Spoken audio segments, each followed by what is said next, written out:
Hello, welcome to the As Yet Untitled Podcast. I am Shaun. I'm Toni. And today we're joined by our friend Dan. Hi. Dan's a person. Yeah, I feel very privileged to be the first special guest. Yeah, the first guest of this podcast that no one listens to. That's fine. You're going to be down one viewer for this episode, I'm afraid. No, you've got to listen back so you can hear your wonderful voice. So today's episode, we're going to be talking about musicals. Mm-hmm. I don't know that many musicals. I was going to say, Shaun has a great love for musicals for many years. Very knowledgeable. Definitely. I mean, I love me some film and I love me some music, but, I mean, musicals... Combining the two? Crazy. No, it's too much. Subscribe, like, all that shit. Okay, Toni, you want to kick us off? You want to kick us off first thing on your list? Get straight into it? Yeah, sure. I'll go for one that I feel like just as worthy of a mention. I think we mentioned this in our favourite films, and that is Little Shop of Horrors. Oh, boom, already one from my list. Yep, I thought I'd take it straight out. 1986, I think it's the oldest thing on my list, because Probably the oldest on anyone's list, yeah. I have something from the same year. Ooh. Same year and same company involved as well. So my main reason I enjoy this film is it's starring Rick Moranis, who I always forget his name, so I wrote it down. But I did a bit of research on it, and the best thing I found out is it was directed by Frank Oz. You know, the puppeteer. Oh, really? From Labyrinth, Sesame Street. Wow, you had to go and say it, didn't you? You said Labyrinth. Labyrinth came out in 1986 and was the other thing on my list that I have to talk about, so we have to talk about that next. Is that a musical? Yeah. Of course it's a musical. I mean, it's music the whole way through it. It's been a long time since I've seen it. Yeah, it's a David Bowie musical. I feel like we definitely need to define what musical is. Okay, let's define what musical is. I mean, I thought about, I would put musical as like a film or TV show where the music is incorporated as a part of the scene instead of just, music being on. Yeah, the way I see it, it's music that the characters in the show are actually performing, and it's not just background soundtrack or anything like that, and it's not like, oh, it's a one-off performance. No, it happens multiple times throughout the TV show or film. Okay. Right? Yeah, that's Or I guess we could also go live theatre show as well. Yeah, I mean, I focused on theatre, and then I've got one TV show in my honourable mentions. See, I would have I feel like I'm representing the theatre side of it. Exactly. And you guys, everything else. That's why we brought you here. Yeah. I wouldn't have anything from theatre shows. I've not seen any musicals, I don't think. Anyway. Okay, so we've are you happy now? I feel like I need to carry on talking about... We got very distracted about the first one on the list. Just to have a little bit more information about Little Shop of Horrors, about a guy who tries to bring back his failing flower business by buying a very dodgy plant that turns out to be a flesh-eating alien. Yeah, with that amazing song in the middle about how he's a plant from outer space. But The plant sings in this. The plant sings. Okay. Have you not seen Little Shop of No, I Horrors? haven't. Oh my god. It's okay. Hang on. I wrote this on my list. The style is horror comedy rock musical. And it's brilliant. I guess because of also like it's an alien. I put it as sci-fi. It's like a sci-fi musical. Yeah, I guess. He is from space. But yeah, it's a brilliant musical, and that's why I put it on here, because I look at it more as a musical rather than a film. Yeah, I mean, it's definitely a musical. It's music the whole way through it. And I mean, you don't really think of Rick Moranis as someone who sings, and that's kind of what makes it even more comedic. Do you know who Rick Moranis is? I recognise the name, and I'm sure I'd recognise him. So, but I can't. he's the guy from Spaceballs, Ghostbusters, Oh, Honey, I Shrunk the Kids. I thought that was the guy, but I wasn't certain. Yeah. So, yeah, he's the lead. So he can sing. Interesting. Well... yeah. He tries, and that's what counts. The music in that film was by Miles Goodman. And also, when I was looking into it, I forgot, but it has Steve Martin and John Candy in it. Yeah. Like, what? Yeah, so it's got everyone from the 80s in it. Okay. It was brilliant, so that's why I put it on there. Yeah, no, I agree. That was high up on my list as well. It's a really good film. So do you want to talk about Labyrinth, since we already brought that up? Yeah, okay, so yeah, Labyrinth came out the same year, 1986. Frank Oz was... Which surprised me. Well, Frank Oz wasn't directly involved in this one, but it was the same company, same people. This time it was, who was it? One of the HANSEN brothers. Not Jim Henson, the other one. No, actually it was Jim Henson. Yeah, so Jim Henson directed this one. Obviously, you know, Jim Henson of The Muppets, which come up later on my list. Yeah, so Labyrinth is a fantasy musical. It's about a teenage girl who travels through a maze to save her baby brother from the Goblin King, who is played by David Bowie. And the only person who could play that character. Yeah, and it's essentially just David Bowie singing crazy fantasy songs the whole way through. But it's got, like, well, the production companies involved were, obviously, the Henson Company and Lucasfilm. So, like, it's got crazy because, I mean, Lucasfilm and Henson have worked together a lot, because, you know, like, Yoda was Frank Oz and the Henson brothers and stuff. Like, all of the puppets in Star Wars were by the Henson brothers, and that whole team. So, yeah, they were involved in this. So there's, like, crazy-ass creatures and cool puppets, and that's what I like about it. What it's if you just could work Labyrinth into the Star Wars universe? Hell yeah. I mean, they could easily bring in characters from the Labyrinth as background characters in Star Wars. They would fit in easily as weird aliens. David Bowie would fit in Star Wars. Anyway. Yeah, David Bowie just put him in the cantina there. Yeah, sure. David Bowie performing to the Hut Clan. I'd watch that. Yeah, so what else do I have to say about it? Yeah, I watched it a lot as a kid. It's one of those films that I watched like loads with my family. The music in it is awesome. It's really funky. I'm not a big fan of David Bowie as a musician personally, and I know every David Bowie fan listening right now is punching their screen or whatever because because of your opinion. Yeah, because of my opinion. Obviously, my opinion matters to everyone because I'm a very important person. Yeah, Influential. Yeah, I don't like David Bowie's music that much, but in this, it's really cool. And it's just, it's really cool sci-fi fantasy stuff. Story's really cool. The worm in the Labyrinth is my favourite character of all time and often reminds me of Toni. Yeah, when I had blue hair, I remember Shaun was looking at me one day and he went, "You look like the worm from the Labyrinth." Great!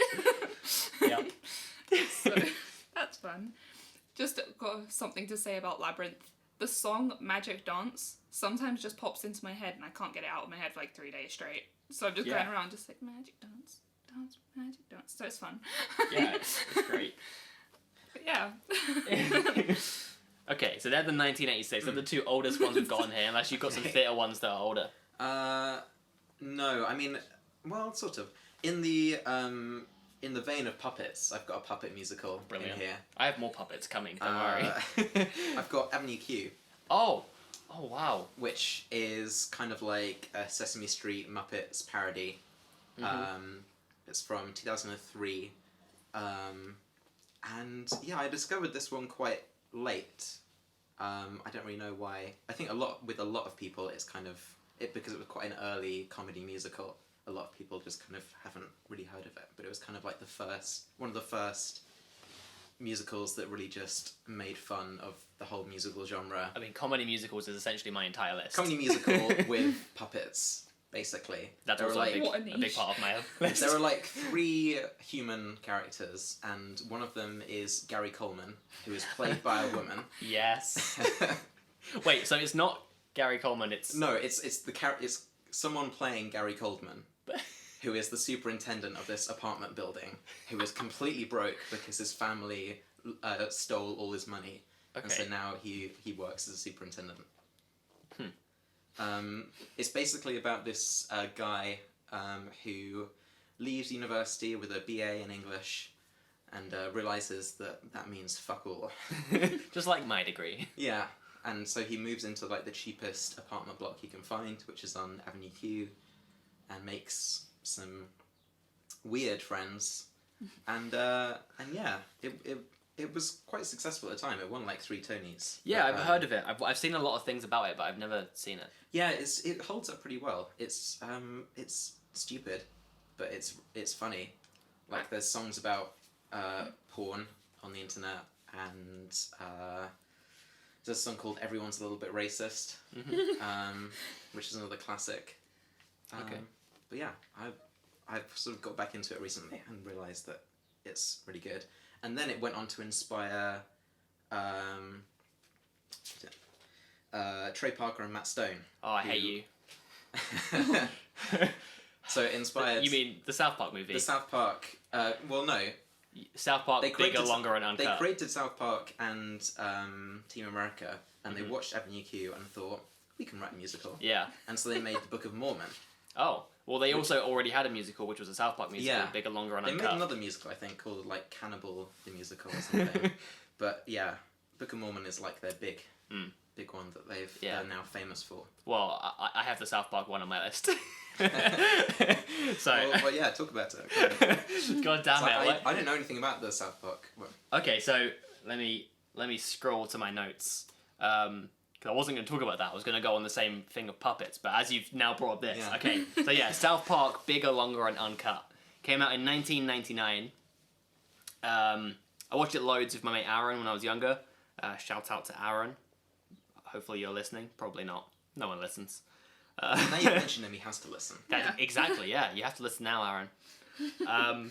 Yeah, so stop now, though. You don't have to listen anymore. You've had your mention. Yeah. So it's a musical by Trey Parker and Matt Stone, as you mentioned. South Park creators. It is literally South Park. It's the most offensive thing I have ever watched in my life. So essentially, it's based on the South Park kids seeing a Terrence and Phillip movie, and their parents basically instigate a war. It's got loads of terrorism jokes. One of the main plot points is that the devil and Saddam Hussein are in a gay relationship. And they want to... Saddam Hussein wants to rise up and take over the world again, and the devil doesn't really care too much, but he's going to do it anyway. Yeah. But it's awesome. It's hilarious. It's the most offensive thing ever. It also had I don't know if it still has, but it had the Guinness World Record for the most swearing in an animated movie. It had 399 swear words. I'm not sure if that still holds the title, but... It's gotta be up there still. Wow. Yeah. Some of the song titles in it include Uncle Fucker, Kyle's Mum's a Big Fat Bitch, Blame Canada. Yeah, they're all brilliant names. It had loads of like crazy just things happening in it. As you can imagine, it's exactly what you'd expect. If anyone who's seen South Park, it's exactly what you expect to make a musical out of it. Yeah, it's awesome. It's really offensive. I feel like Book of Mormon is a lot tamer in comparison to...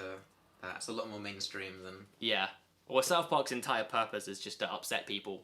And so they kept with that with this one. Yeah. See, I haven't heard of either of these lot of suggestions, so I've avoided South Park for my entire life. It's incredible. I've never seen either, to be honest. I've only seen bits of it. I've only seen... I think it might have been the film, or it was a special episode, and I remember there were guinea pigs, and they were, like... huge. Like there were just these massive guinea pigs and they all wore funny costumes, and that's the only thing I know about anything in South Park, and about the teacher when he turned himself into a dolphin. I mean, every episode of South Park is insane. It really is. So I thought I'd quickly Google about the most swear words in a film. Yep. The record got broken by Wolf of Wall Street. Which well, no, because this is an animated film, so it still holds the animated film title. Probably for animated then, but Wolf of Wall Street has the F word used 506 times, which is an average of 2.81 times per minute. Wow. Damn. Is there a scene in it where they're literally just saying it repeatedly? I have no idea. I've seen it, but I don't remember it. So yeah. Okay. As my list is bigger, and we're still on the conversation of puppets. Can I go back to other puppets? Keep on the puppet portion of this podcast. The Muppets. This is the Muppets Christmas Carol specifically. There's two, but Christmas Carol is one of them. Yeah. Yeah. So I mean, all of the Muppets films, I would say, but I mean, there's a lot of them that aren't musicals. I just want to shout out to Muppets from Space because it's the best Muppets film of all time. It has an awesome funk soundtrack. It's about Gonzo finding his family, who are aliens, and he gets kidnapped. It's awesome. But I'm not going to talk about that one because that's not technically a musical. So yeah, the musical ones I want to talk about are Christmas Carol, which came out in 1992. adapted from obviously Charles Dickens' A Christmas Carol. I mean, what's not to love about it? It's got Michael Caine as Ebenezer Scrooge. It's got Michael Caine as the main freaking dude. Kermit obviously plays Bob Cratchit, and it was the first ever Disney Muppets film. So it was the first time Disney had acquired the rights to it. Yeah, so in 1992. Yeah, and it also had Tim Curry in it. Oh no, sorry, I'm talking about the other one now. What am I on about? So yeah, there's this Christmas Carol, awesome songs in it. And the other one I wanted to talk about is Muppets Treasure Island. Oh. Yeah, awesome story. It's also, that came out in 1996, so a little bit later. That had Tim Curry in it as Long John Silver, and also had Billy Connolly in it as Billy Bones, which is also hilarious and also has brilliant music in it. Almost all of the Muppets have great songs in it. Like, they've always had music being a main thing, and they do, comedy better than anyone, I think. Yeah. So that's all of my puppets ones, I believe. Wasn't the one with Jason Segel also a musical? Yeah, most of the Muppets films are musicals. That's Did the you only say one I Jason Segel? Segel. I don't know. Is it Seagal or? Segel. I don't know. I'm not sure how you pronounce it. It's not Segel. But that's the only one I remember. Okay, who's next? You I don't have anything that kind of runs with this Okay. theme, so I don't know where to Well, go. I'll do Book of Mormon then. Yeah, Since go for that. we talked about that a minute ago. Yeah. So it won 9 Tonys, which is ridiculous. Jesus. Okay. But yeah, so it was written by Trey Parker and Matt Stone with the help of one of the writers on Avenue Q, Robert Lopez, I think his name is. And it's basically a satirical musical about the Mormon Church, and it's about these 2 Mormons who get sent on a mission to Uganda to try and convert all these villagers, and they're obviously super naive and useless at doing it. Yep. And it's kind of just like talking about how religion in general doesn't really make sense. And just poking fun at religion in general, but specifically the insane Mormon beliefs. And so the villagers have got problems like AIDS and warlords and female genital mutilation and stuff. Yeah. And there are these missionaries trying to solve these problems with a kind of hastily written book that was written in the 1800s or whenever it was. That sounds very South Park. Yeah, it's not quite as extreme as South Park. They turned it down a little bit for theater. theatre. There's a running joke about maggots in this guy's scrotum, but other than that, I think it's pretty tame in comparison. Well, I mean, they have to pull that off live. It's not animated. They can pull off a lot more stuff animated than they can live. Yeah, and so the whole musical is basically this contrast between these super conservative, homophobic white guys, and yet also talking about those views whilst in pink glittery leotards and doing a tap number. So that's kind of the contrast of the two. This definitely seems like something I want to watch. Yeah. It's really good. I almost bought tickets for it when it was like airing, when it was when it was still. I mean, it's not on at the moment in the of, UK. Coronavirus, but Yeah, it was. Oh really? It's been on for like a few years now. Oh, I think it was like 2 years ago. I was gonna buy tickets, but I didn't. Okay, I'm gonna have to after this whole Yeah, once it pandemic comes back, you should definitely And in the original cast, one of the main characters who's in it is also the same guy who played the snowman in Frozen. Oh, okay. Fun fact for you there. Okay, I Toni. actually have a segue. Nice. We're talking about Broadway. well, Yeah, I know. This whole thing is musicals, Toni. No, but things that we want to watch, and something I want to watch live but haven't been able to, so I've only settled for the film, is Les Mis. Or Les Miserables, if you want to be fancy about You're it. not pronouncing it French enough. Les Miserables. What? That's offensive. This is as close as I'm going to get.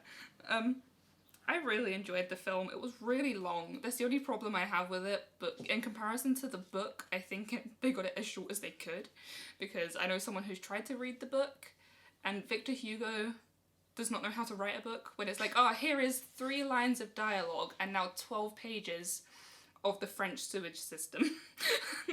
So, yeah, I don't want to read the book, but I enjoyed the film. I mainly watched it because I enjoyed what the cast looked like at first. I mean, it's got Wolverine in it. So. Yeah. So Anne Hathaway, I love her in everything. So I watched that because of her. Hugh Jackman, Amanda Seyfried, Sacha Baron Cohen, and Helena Bonham Carter, just as like a first look at everyone. And Eddie Redmayne. He's in there too. That cast sounds amazing, and yet I still haven't seen it. Just because the soundtrack got so popular, I just got sick of it. Yeah, I mean, it might be better to listen to the actual original cast or one of the theatre casts, because a lot of like big musical theatre fans hate the movie because they think that most of the people in it can't sing, which is true. Russell Crowe's also in it, and he can't sing at all. It's hilarious. I mean, Hugh Jackman can sing, right? I feel like he's a decent singer. Yeah, that part is incredibly difficult. No. Valjean, it's got such a range on it, and it's super difficult to sing. So it's impressive that he could do anything with that. I really enjoyed it, and one thing I did notice after watching the entire film all the way through, I was like, I think in total there are 2 lines that are spoken, not sung. So you could listen to the entire soundtrack and you've basically watched the film. So there's at least that. You just don't have any visuals, but I thought it was fun. It has an interesting story. It has multiple different storylines that all kind of mesh together, which I always enjoy that. If you watch the Top Film podcast that we did, I enjoy that. So there's a reason it's been on the West End for so long. Yeah, me and Georgia have been meaning to go watch it since it was for her 18th birthday. She got money to buy tickets for it. And here we both are at 21.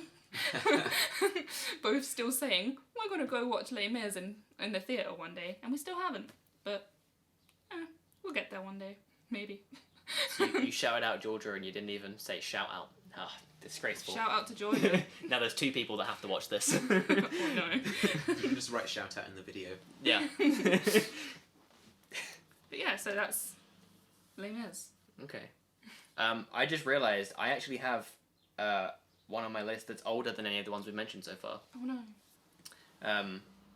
Willy Wonka and the Chocolate Factory. How old is that? The film, well, the film version that I'm talking about, which is the Gene Wilder version, where Gene Wilder plays best one. Willy Wonka. Yeah, the best one. That came out in 1971. What? Wow. Yeah. Yeah.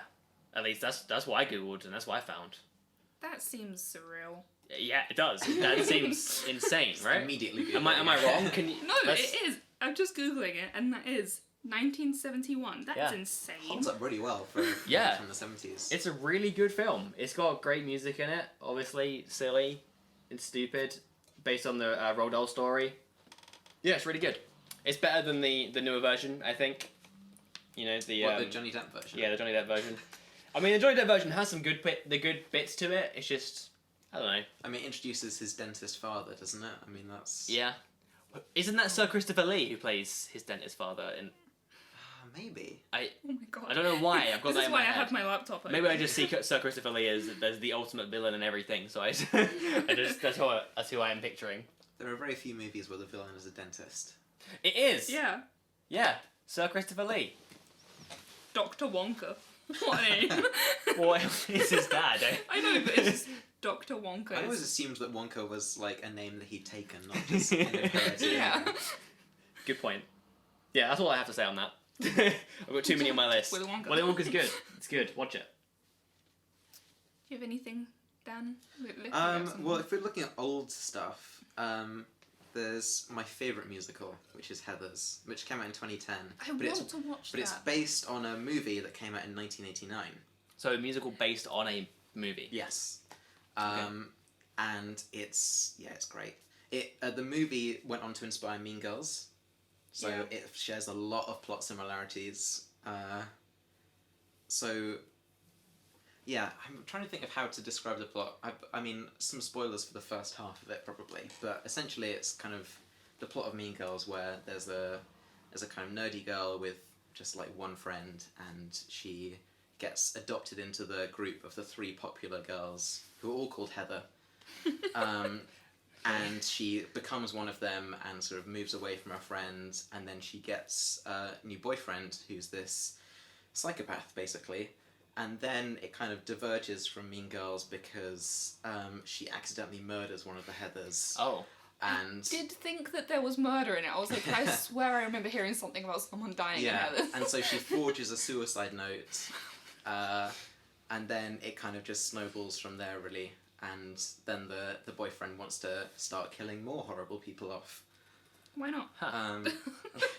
Yeah, and all there's some kind of like satirical moments where there's this like live broadcast that's like celebrating the life of this girl they think has committed suicide, and the adults kind of are completely clueless and are just using it to make themselves feel better about themselves and gain fame. As adults do. Yeah, but it's a really great musical. Yeah, it came out in 2010, and then it wasn't actually very successful. Oh. And then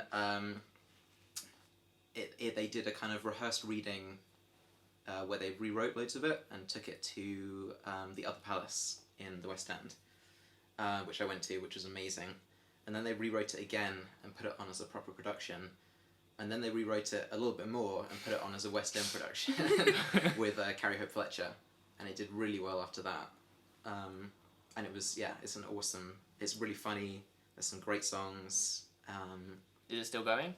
It was supposed to be touring this year, but that's not happening at the moment for nothing's obvious happening. reasons. Yeah. So I assume once this is over, it will start touring the UK, and then maybe go back to Broadway. But yeah, it's just a really fun musical. There's lots of comedy in it. There's a great song called "I Love My Dead Gay Son." Happy Pride Month, guys. Which I think was the first song they wrote for the musical, actually, was "I Love My Dead Gay Son." And then the other guy who was writing it said, "Actually, you know what, I'll work on this with you. I like this song. We can maybe do something with this." Yeah. See, I want to watch the film, mostly because I know that it's Winona Ryder who's the main character in it. And I've seen like a couple of things about it. I've been meaning to watch it, but it's like impossible to find at the minute. It's one of those films that I've been meaning to watch for ages and just haven't got around to. But yeah, either version of it, the original Broadway or the West End one, because the West End one has a few lyric changes and one of the songs is replaced, which I thought the original song was better, to be honest. It's about these two guys with blue balls. And it's called Blue. Oh. And then they replaced it with this kind of weird Hamilton-esque rap song, which isn't... Making it a bit more popular. Yeah, which isn't very good. Fair. That's not an to Hamilton, by the way. Yeah. I've not seen it. I've heard one song from it. So... Yeah, I've only heard one song from it, so... Anyway, speaking of murder, nice segue into my next one, which is Chicago, which is literally about women who murder people, and it's about all of these women in their prison who are just like, I didn't do it on purpose. I promise. I was defending myself, and it's like, no, you wasn't. But I like the film. I know that it has been on live show, like they do a live show and stuff as well. But yeah, I really enjoy it. The Renee Zellweger, Catherine Zeta-Jones. And then, as I googled it, I remembered some of the other cast members, like Richard Gere, who plays a douchebag, and John C. Reilly, who is just adorable. But, yeah, there was a lot of people in it. I think Lucy Liu's in it, but just basically to do a scene of her singing in her underwear, which is just, who doesn't want that? I'm sold. It's about women who mostly murder people, and then, yeah, it's just them trying to get away with murder, basically, when you know that they definitely, like, murdered mostly their husbands. And there's the whole song called, I think it's called He Had It Coming. Oh no, it's the Soul Block Tango. Yeah. Yeah, Soul Block Tango. Main song yeah. from Yeah, Soul Block Tango, where this is they why were we brought literally down just here. He Had It Coming. I mean, that's pretty much the only song from it I know, but... Yeah, there is like there's only a few songs in it that I can actually remember, but that specific song, where it's just a whole scene of women doing the tango in their underwear. What more talking about how they murdered their talking about husbands, how they murdered their husbands. And the one innocent one, because she was innocent, and she was the last part. And spoilers if you're going to watch the film, the only innocent one is the only one that dies. She gets hanged because of it's legal in her country, so they do it in America.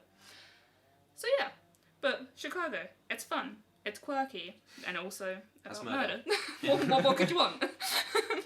Okay, I have a brilliant segue into my next one. You mentioned John C. Reilly. Yes! John C. Reilly is in my next film, which, I don't know, I feel like it kind of didn't get that popular. Sing. Animated film. Yeah. Oh, okay. Animated film, Sing. It's from 2016. It's just it's about a singing competition to save a theatre. But I don't know, it was decent. I think, was it DreamWorks? I'm not sure. It wasn't a Disney film. But yeah, the animation was really good. Decent enough story, decent singing, but most of all, it had just a really cool cast. It had Taron Egerton, Scarlett Johansson, Seth MacFarlane, Reese Witherspoon, John C. Reilly, Nick Kroll. Like, so many people were in it. I can't think of who any of these people played in the thing. Who was John C. Reilly? If you know. I don't even remember. Man.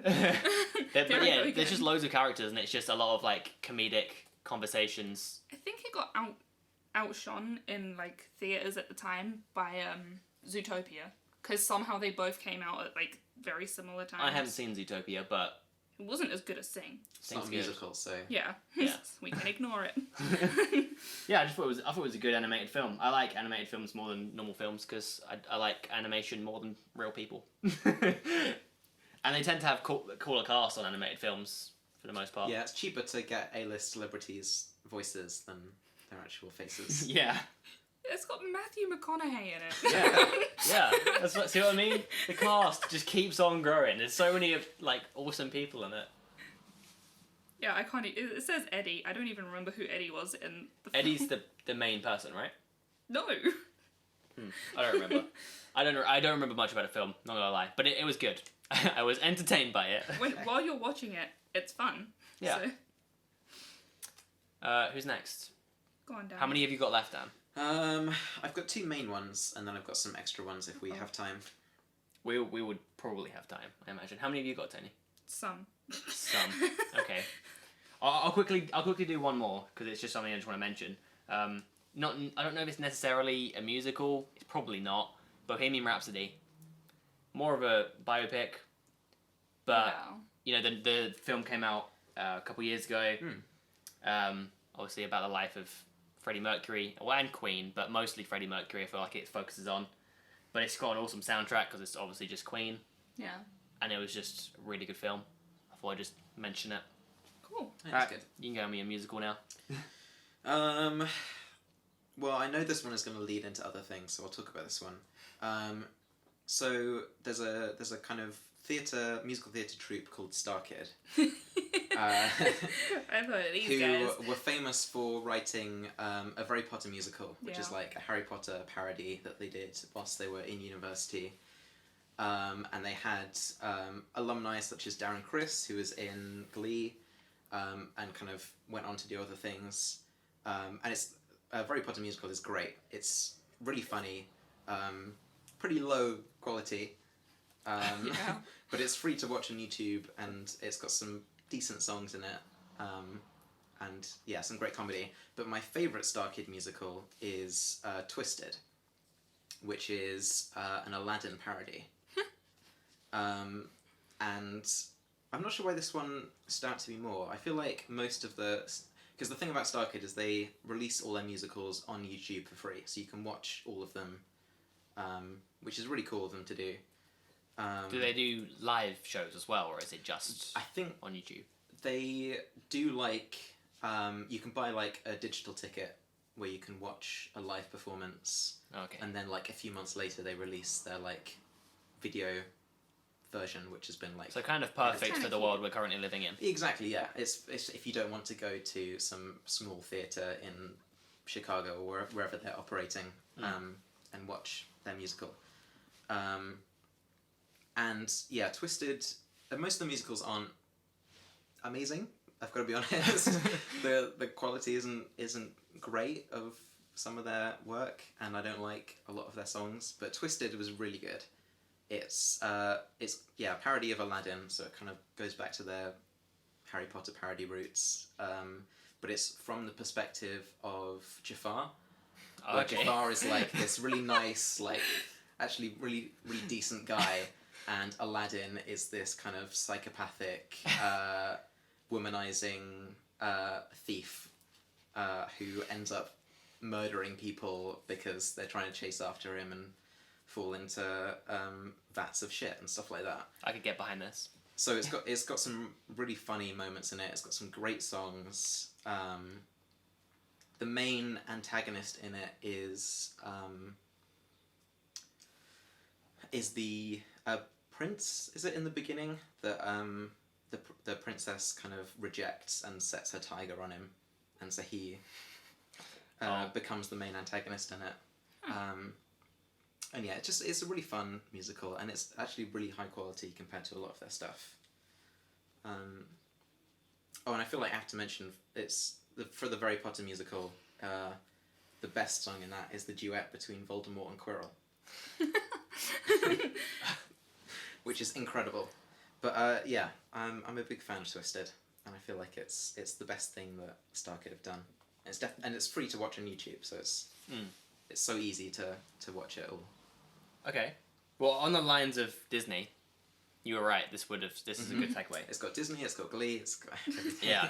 Oh, actually, do you want to go first? I go first. I have a Disney film also. Well, I just have a list of Disney films that I want to just quick fire more than get into. Quick fire yours then. I'll quick fire. One of them might be yours. Damn it. I have one that I want to go into in a bit. Okay, so just quick fire. Lion King. Yep. Classic. Yep. Also, the theatre show is meant to be like the theatre show phenomenal. was so much better than the film. I don't care. I'll die on this hill. The theatre I mean, show was better. I would love to see it, but it's expensive, and obviously not showing right now. I remember I paid a tenner to see it, and that included my travel there and seeing it because my school managed to get some like mad deal, and it was one of the best days. It wasn't a good school, but it was a good trip. Because I think it was for our like drama class. I say drama class because I got forced into being in a drama class. It's always worth keeping an eye out for tickets. Like, there are some theatres that do like cheap tickets for students or like people under 25. I will keep an eye out. But yeah, Lion King's awesome. Upstairs neighbours being extra loud today. Here we go. Yeah, so we also have Princess and the Frog. Yeah. Which was actually... Yeah, I mean, I hadn't seen it, and then when I was asking people for the Top 10 Films podcast, which was our first podcast, our friend Luke, shout out Luke, he said that one of his favourite films of all time was Princess and the Frog, and I was like, okay, well, I should probably check it out. And it is actually really good. The whole New Orleans vibe. It's got some really cool New Orleans jazz in it. Yeah, it's a good musical. Enchanted.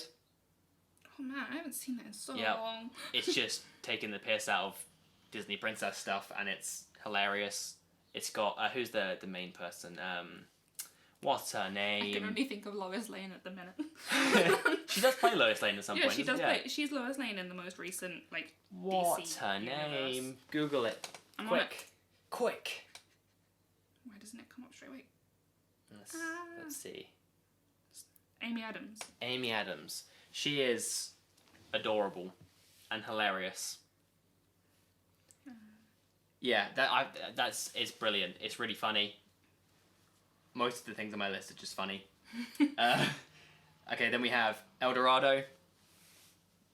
Oh my god, that is a musical. Yeah, it's technically a musical. I feel like it's a musical. Yeah, I haven't seen it in a long time. They sing the songs inside. It's not as much musical as a lot of musicals, but it only has like 3 songs in it. There are multiple musical scenes. Oh well, it's just hip fire, okay? Mulan. The Jungle Book.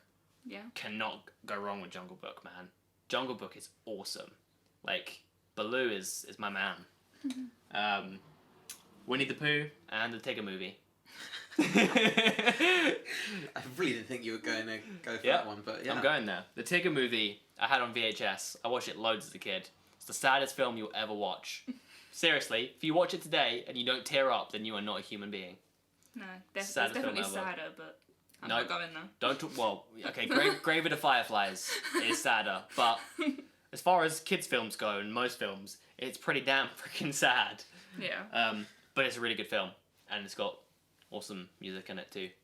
Cool. So yeah, they're my Disney films. There's one more a Disney film, but we'll talk about that later because that also goes in with another film that I want to talk about. So my Disney film, I think I mentioned it in my top 10 favourite films, and I'm bringing it back. Hercules. This time we're talking about the music in Hercules.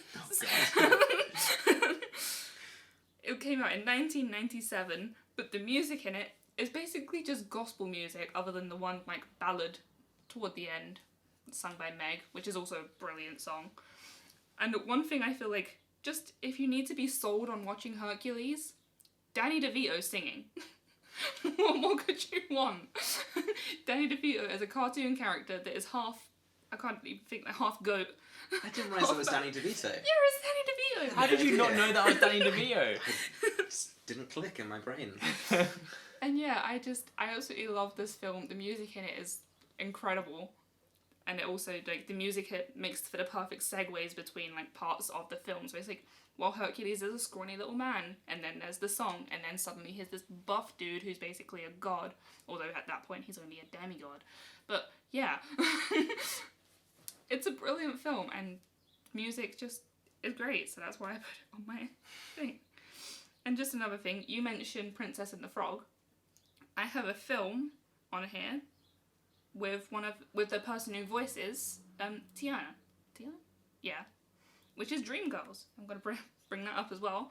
Dreamgirls is a really good film. It looks at the R&B music scene through the 60s and 70s based on... The best eras of music. Yeah. Just based on a black girl group who started off just like trying to enter a competition, and then they start being the backup singers for this crazy guy who's played by Eddie Murphy. And then he like basically goes insane one time, ends up exposing himself on live TV because he was drunk and high. So then for the rest of the tour, it was no longer his tour, it was the backup singers tour. But it features Jennifer Hudson and the voice of Tiana, who is Enika Noni Rose, and Beyonce. Beyonce! Beyonce! And it's really interesting because Jennifer Hudson plays an overweight woman who is the lead singer, and then the manager, played by Jamie Foxx, is like, no, this Jamie Foxx as well.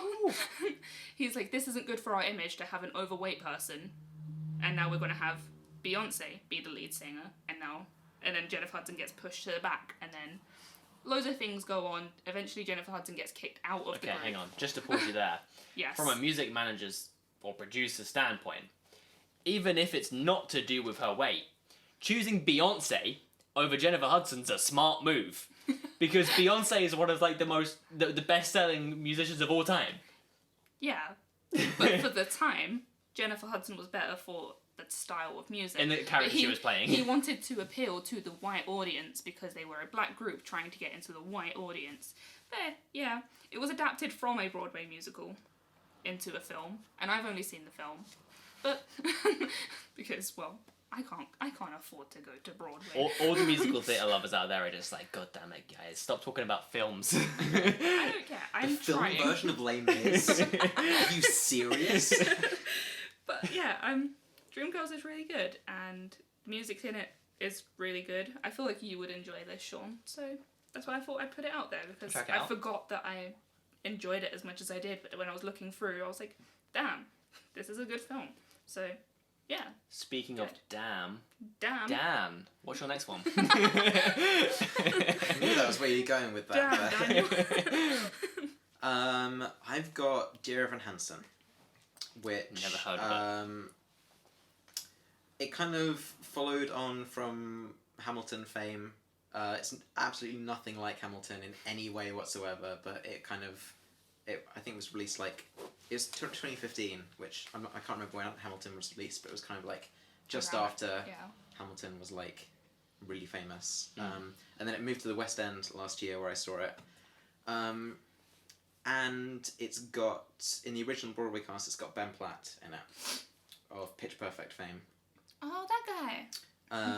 and he is really good in this. It won like 6 Tonys, so it was pretty successful. Is that just how many votes Tony gives it? Yes. My opinion is very important. Very valued in the musical theatre community. Tony's with a Y. It's a depressing musical. Oh.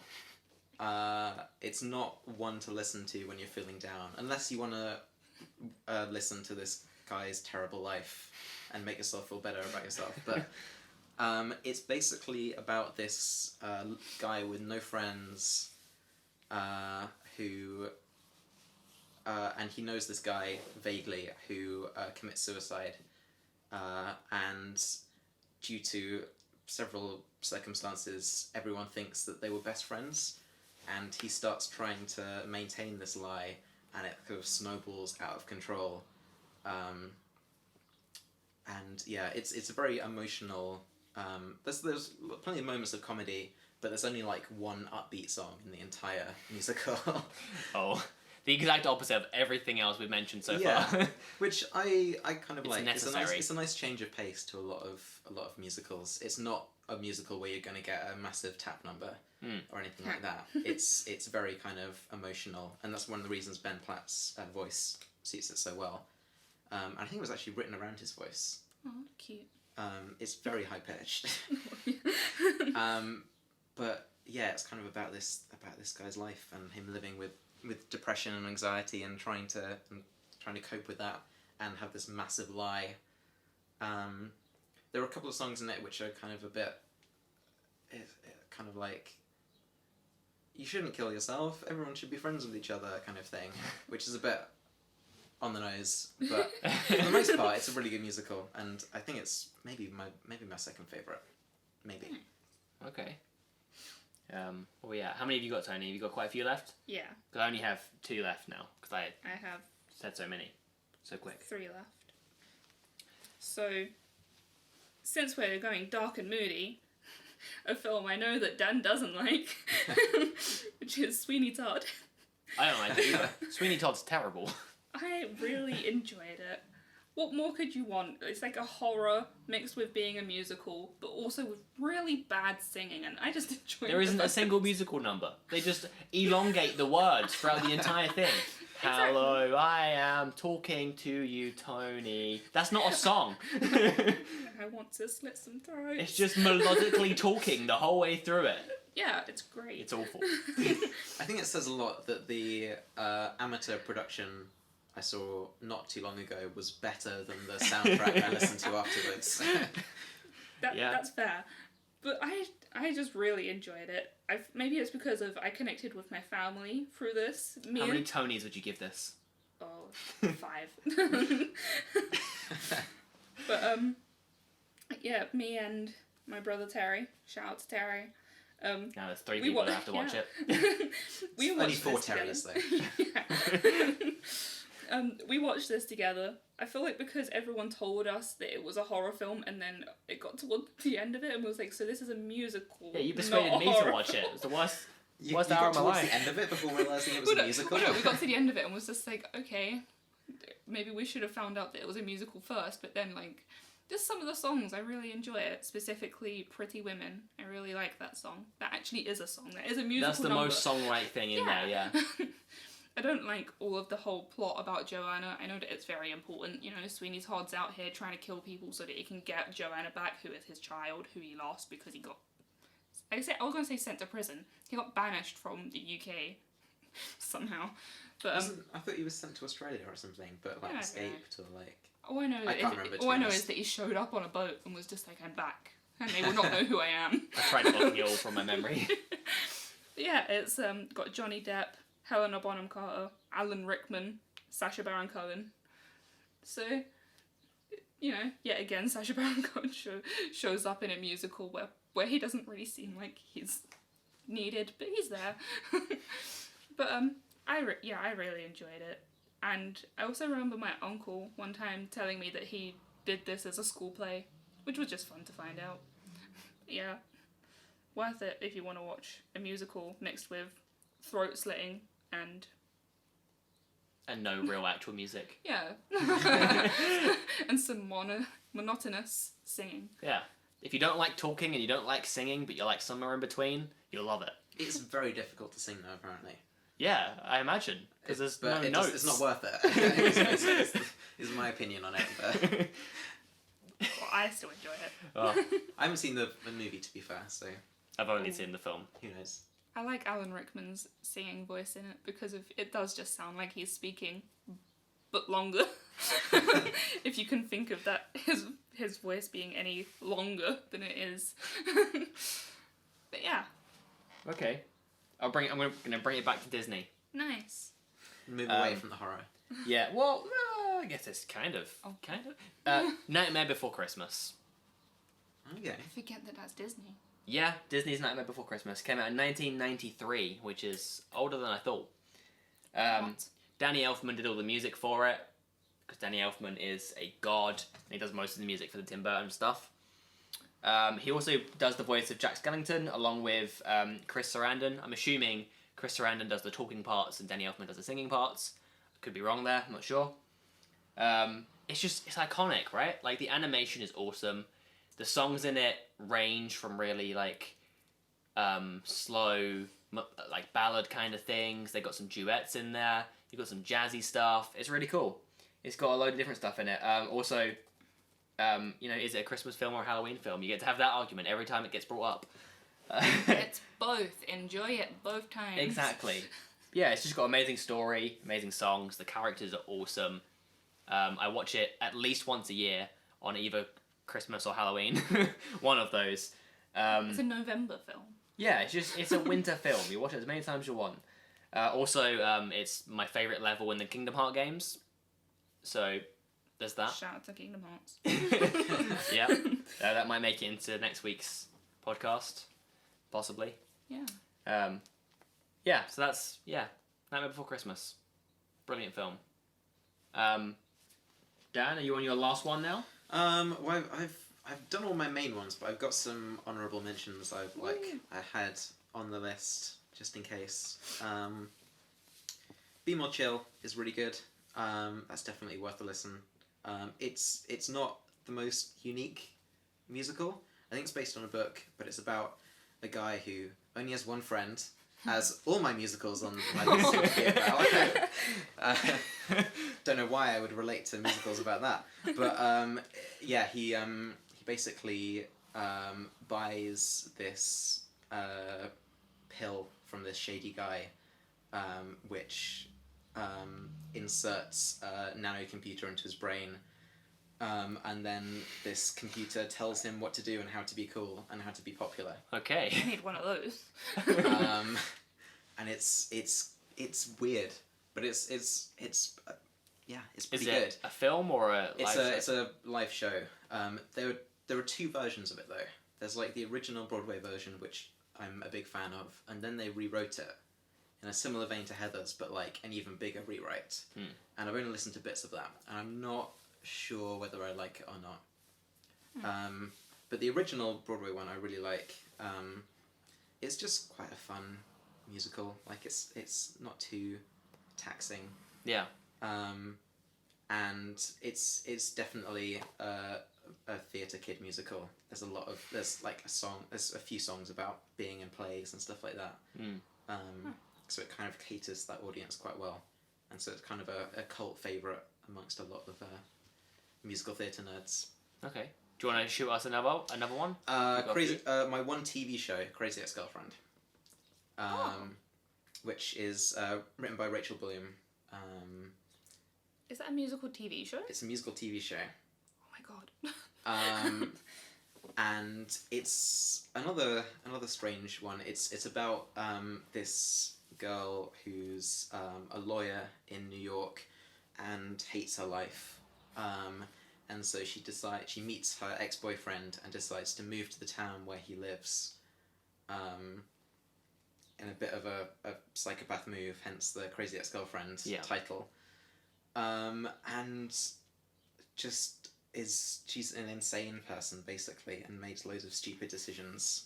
It's very much an American comedy in that way. But the songs in the first season are amazing. The writing isn't as good, And then as the seasons go on, the writing gets better and better, and the songs get worse and worse. Yeah. But yeah, it's just a really wholesome musical, and it's a TV show that's written by women. The main characters are women, but it's also got some great male parts in there as well. I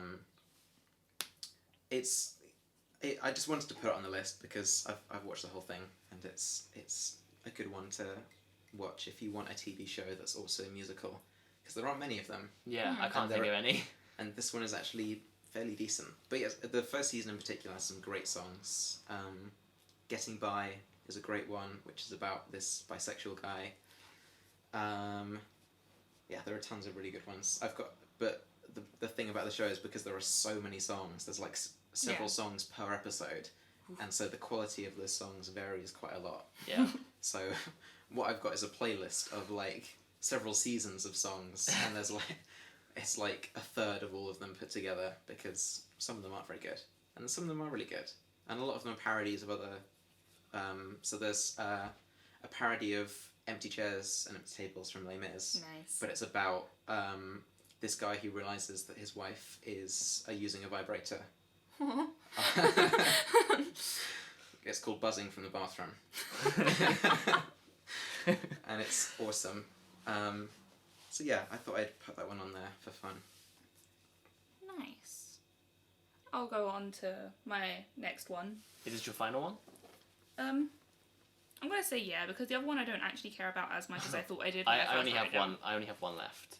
I'm gonna put a shout out to the one I don't care about as much as I thought I did, which was La La Land. It's a good film. The music in it is good. It's very jazzy, and it has Emma Stone and Ryan Gosling, and I love both of them. I've not got around to watching it yet. And I wrote this down just because of like I feel like it's important. They have like a motif that runs through the songs throughout the whole film, which is just nice. I enjoy that. But then you hear one part of it and suddenly you got like 10 songs going through your head at once. At least that's how I feel.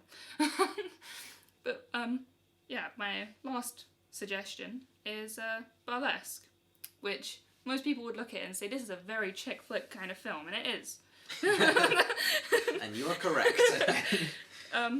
You know, it has like that average story of like a small town girl when she moves to LA because she has big dreams of becoming a singer and a performer, and then she can't do that because, well, she moved to LA where not a lot I say not a lot happens. There's a lot happening, and it's very difficult to break out. But it's starring Christina Aguilera, Cher, Kristen Bell, Stanley Tucci, just to name a few. Is this the one where you get to see Kristen Bell wearing not a lot? Yes. So this is the thing. It's I'm about sold. Christina Aguilera being the small town girl. She finds this club that's like an underground club, and it's actually a burlesque show. So it's just women in their underwear dancing and lip syncing to songs. And she's like, I want to do that, but actually singing. And then they're like, well, we're not looking for anyone at the minute. So she starts working at the bar, and then suddenly one of the girls gets pregnant and has to leave the show. So she's like, okay, I'll perform. And then somehow she ends up singing, and then it brings in more customers to the show, and then she ends up saving the club that she works at. And then it's nice listening to Christina Aguilera because she has a nice voice. There's a couple of songs by Cher, which is also really cool, just because Cher doesn't really do a lot. Like, Cher does, like, she's always doing something, but she doesn't do a lot. So it's just weird to see her be in a film that didn't really go anywhere. But I really enjoyed it, just because, yeah, like, what's not to like? Decent songs that are mostly quite poppy, but they're pretty good. Women in their underwear. And Cher. It targets a lot of different areas here. But I really enjoyed it. I watched range it. of themes. Yeah. I watched it recently and I thought it was really good. It holds up as just like a good film, just for some easy watching musicals. So yeah. Okay. Alright, we'll go with my final one, which kind of wraps up a lot of stuff we've been talking about. We've got Tim Burton. Another Tim Burton film. Nice. It also has, Helena Bonham Carter, Johnny Depp, all these people we've already mentioned. Nice. Corpse Bride, 2005, music by Danny Elfman again. I mean, it's just really good. The music in it is varied, like really varied. All of the music that's kind of in the land of the living is really like sombre, quiet, and like classical and melodic, and then all of the stuff that's in the Land of the Dead is all like super fast and vibrant and jazzy, and it's just really cool. And it kind of also that juxtaposition is also shown in the way that the lighting is. So like in the Land of the Living, it's all like dark and moody. Oh. Well done throwing your laptop on the floor, Tony. Congratulations. It slipped, but So okay. subtle as well. Your brand new laptop. It's fine. I really hope it's fine. Anyway, the Land of the Carry Living on. is really dark, sombre, and like moody, and like the Land of the Dead is the opposite, and it's really bright, and there's fluorescent colours everywhere, and everything's really like exciting, and it's always partying. It's just really cool. And I remember there's like piano pieces in there, and it shows the animation of him playing piano, and it just looks really fucking cool. Sir Christopher Lee is also in it. He voices Pastor Galwells, I'm not sure how you pronounce it. The really moody pastor. Pastor. Obviously, Helena Bonham Carter and Johnny Depp, they play the two leading roles, as with almost every Tim Burton film. Emily and Victor. And it's essentially, Victor is meant to be doing an arranged marriage, and he doesn't want to, and he runs away. He's getting married to Victoria. I'm Yeah. sorry, I had to point that out. It's Victor and Victoria. Yeah, and he's practicing his vows, and he puts it on Emily, the corpse, by accident, and then, yeah, it's the story of that. But it's a really wholesome film, it's really funny. The music in it is my favourite of any musical, I think. Yeah, love it. So I thought I'd quickly Google this, and Danny Elfman is one of the characters in the show. Yeah. Well, in a film, and his name, like the character's name, is Bone Jangles. Yeah. Yeah, that was actually on my list of things to say. I love it. That's just. Yeah. And there's also. Isn't that a Cats reference as well? Isn't there a... not I've never sure. seen Cats, but isn't there a Yeah. cat called Bojangles or something? Probably, I hope so. But Yeah, just there's I might be lots of... making it up. I mean, there are lots of references to other things in there, so possibly. general bones apart. Oh, See, it's such a good film. It's the subtle things like that. I've seen the film so many times and I didn't even notice that. Yeah. It's always fun when you know that the people writing it had as much fun writing it as you do watching it. Yeah. Yeah. So is that all of our lists? Yeah. I have a couple of just mentions. Rent is a really good one, but again, I've only seen the film. Mamma Mia, because again, Cher. Cher shows up in the second one, and it was an okay sequel. But the first one was great. Hairspray, and Beauty and the Beast.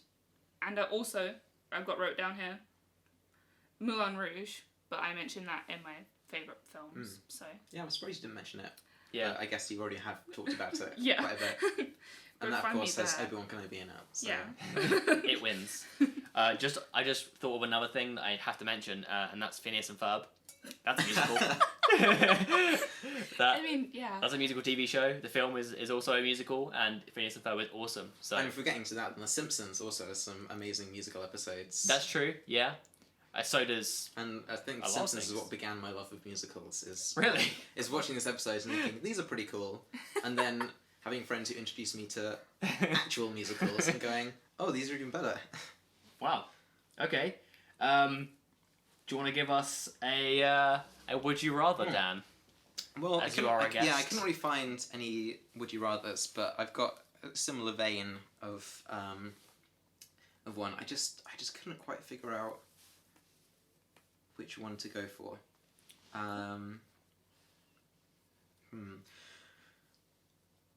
I guess so. This one is you get £1 million, Okay. right? But anytime you lose something, it's gone forever. So every time you go, where did I put my phone? Your phone's gone. As in, you've got to get a new one. So, what's the options here? You either say, So you either no, say, that's not worth no, it. I want to live my life as it is now, or yes, I want £1 million, but I've got to live with this Losing my phone horrible, every time I write it horrible down. caveat. Yeah. I wouldn't take the money because I lose things so often. I feel like I would lose the money quicker. You just forget where you put your £1 million. Which Like, bank oh, no. account was that again? Oh crap. I feel like I just wouldn't bother having a phone. don't need a phone that much. Well, but there's other things you could forget, like you forget, I don't know, where you put your wallet or something, or where you put your keys, and then... Ooh. Where did I put my car? Like, where did I park my car? Oh Mm-hmm. no, that's it, car's gone. That would Is just this suck. forever? Yeah. Forever, your memory is just terrible. It's in the Yeah. void. Yeah, that's not worth it. Because yeah, you could forget where you live. You could forget where your house is. Where did I put my new house that I bought? And then it's like, well, I guess that was worth over $1 million. So that's no longer worth it. Like, So you're all pretty resoundingly like, no, absolutely wouldn't take it. yeah, Yeah. no Okay, way. well, How I've would you got a second one. Okay. I've got a backup one, because I had a feeling you would say that. So you get £1 million again, Yep. but every time you go to the bathroom, it's live streamed. Every time. Every time. So everyone gets a notification that follows you on whatever social media or whatever, and they go, oh, Tony's taking a shit, cool. I guess I'll go on and tune in and see what's going on there. Yeah, I'd be down for that. Yeah, I guess same. Like, You know, Really? I don't see the problem in that. I'm just saying. I think you would become famous around the world because every single person in the world would get a notification every time you went to the toilet. Well, yeah, I assume there's a restriction to it. It's not like everyone in the world gets a notification. but- Okay, either way, oh well, people would get bored of it real quick. Oh, yeah. Like, There's- no one would care. And the people that do care would care in a way that would be entertaining. Yeah. So it would be embarrassing at first, but you'd get £1 million and you could make a career from But it. you get so many weird people who would watch that. Yeah. But, oh well. There are some people who would really enjoy watching you Yeah. on the toilet, struggling. That's fine. Is it You're like, cool with that. is it Yeah. just like, peeing and stuff, or is it also in the bath and the shower? It's just the toilet, right? Uh, They're just sitting on the toilet. Oh, no, I think every time you go to the bathroom in general, yeah. just They're go just, stand they're just a in the live bathroom. stream of your bathroom constantly. Yeah. Ooh. And it's just like an alert every time you go into there. People would see you naked, is the... For £1 million. Yeah, you know what? I could deal with that. I think I could deal with that. Yeah, I feel like I could. Like, you just become desensitized to it at That's some true, point. yeah. After 50 years of having your shits live streamed, you would... And most people wouldn't care. Yeah. And you'd be in the world record book probably for doing that. Yeah, Most you know. people watching me pee. Who knows? Having a constant live stream of your bathroom throughout your entire life, that would be in the world record book. No one ever beat that.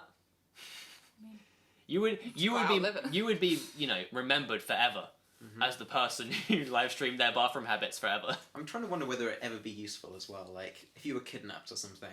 As long then as you you're can kidnapped in the live stream bathroom. your location. That's true, yeah. If you're in the bathroom, it will get live streamed automatically by my magic. I mean, that kind of just reminded me of that film that we watched. I think it was called Circle with Emma Watson and Tom Hanks. And you just choose to have your entire life live streamed, and then, like, you had these certain perks. Do you remember that? Vaguely, yeah. Sounds like a Black Mirror episode. It basically was, but it was a film, and I don't understand how they got Emma Watson and Tom Hanks to be in this film, and it was really weird. Probably a lot of money. How long have we been going for? I don't know. A while, but yeah. Let's wrap this up. I Yeah, don't know probably what you should, rather. yeah. Thank you for joining us today, Dan. Yeah, thank you for having me. Next week we will be talking about. Not next week, next time. Okay, on the next episode of Next As Yet week, Sean's Untitled. uploading a video of him playing drums. Yes, next week will be my drums, and you will enjoy it. Please enjoy it. I'll be next episode. We're going to be doing our favorite video games. We may or may not have a guest. Yeah. Depends if you can get last minute. Yeah, exactly. And let us know if you enjoyed this thing, us talking at you. If you think we should have more guests, or if you'd like to be a guest, comment, all that stuff. Anything you Yeah. want to say, Tony? No, just subscribe. Listen to us again, please. Recommend this to people you know, so that more people watch it. Yes. Yeah. Spread the word. Spread the word. Okay, on that note, we'll talk at you in the next episode. Bye. Bye. Except if she actually fixes that fucking toilet. Oh. What a great start. It's okay. That's what the magic of editing does. Although, bear in mind, Dan, we don't edit any of it at all. So I can't say cut this bit out. I'm gonna do that again. No. Okay. I mean, this bit obviously will Yeah. be out because you can just cut the beginning. Well, this bit you can put at the end. So it's a bonus. Yeah, exactly. It just starts with fucking toilet. Exactly. So we'll put that as a little bonus. All right. What's the intro? Who is it? Am I doing it? I'm doing it. I can remember things. I don't understand what that piece of paper was. I thought that was just us taking notes. Like, This is the first proper episode, but it's just so I can be like, oh shit, I've forgotten to do this specific thing. Okay, Dan, it's your job. If you see that, stop doing a thing. Then all hell breaks loose, and we need to make it do the thing Can you again. not just turn the monitor towards you, and then you can actually see what it does? Yeah, but I won't pay any attention, and you're there, and you can pay I attention. won't pay attention. That's fine. I mean, either way, it's in my direct sight. I can see it recording. Well, it hasn't gone wrong before, but it has, but not when we've been doing a If it podcast. goes to the right side of the screen, you won't be able to see it anymore. Yeah, but I can see the bottom numbers going. Oh, up. Yeah, you'll see if it's recording because it'll be red or not. Cool. Or it'll probably have an error message be like, I feel like everyone's red is the dying." wrong colour for it to be when it's recording. Well, it's highlighted red because the record Yeah, but the button's actual always like red. title, like of audio 1, is bright red, which makes me think something's gone wrong. Yeah. That's true. Okay, let's do this. Oh, we're actually going to start it. Okay. Yeah, we're gonna start this. Okay. You're never ready for it. Trust me. Hi there. No. Just like a YouTuber. Okay. Welcome to my channel. Don't forget to like and subscribe. I mean, it is only on YouTube at the moment, so it's essentially a YouTube podcast because we ain't paying money until people actually want to hear it, and people don't want to hear it at the moment.